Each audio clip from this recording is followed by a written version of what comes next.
Somnath sir শিখিয়েছে বলেই আমি এত ভালো অভিনয় করতে না না না সেটা নয়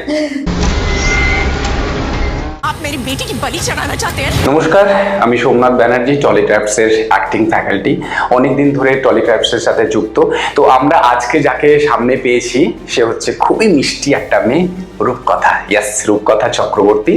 রূপকথা ডেবিউ করতে চলেছে হিন্দি ছবিতে অজয় দেবগন প্রোডাকশনের মা ছবি দিয়ে। তো রূপকথা কেমন লাগছে এত বড় একটা প্রোডাকশনে মুম্বাইতে গিয়ে কাজ করে, কাজলের সাথে স্ক্রিন শেয়ার করে এবং বড় বড় আর্টিস্টদের সাথে স্ক্রিন শেয়ার করে কেমন লাগছে এটা বল? তো প্রথমে সকলকে নমস্কার। তো আমার প্রথম বলিউডের ডেবিউট।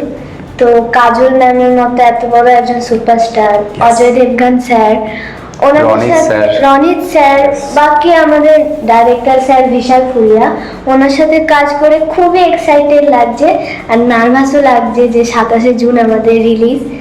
তো আপনারা সবাই সিনেমাতে গিয়ে অবশ্যই দেখবেন, আমাদের ট্রেলার লঞ্চ হয়ে গেছে।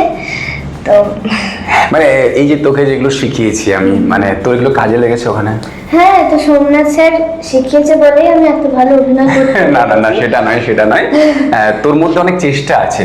মানে তোকে যেগুলো শিখিয়েছি সেগুলো তুই মন দিয়ে শিখেছিস। তো থ্যাংক ইউ টলিক্রাফটস, থ্যাংক ইউ তোকে।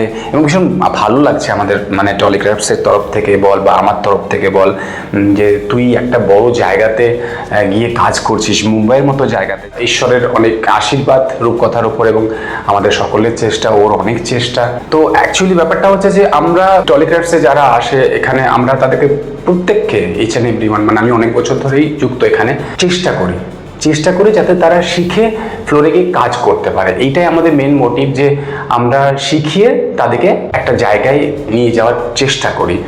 বাকিটা তো উপরওয়ালার হাত, ঠিক আছে? তো রূপকথা, থ্যাংক ইউ সো মাচ। তুই অনেক বড় হ, হ্যাঁ, অনেক অনেক আশীর্বাদ আমার তরফ থেকে এবং টলিক্রাফটসের থেকে। হ্যাঁ, ভালো থাকিস।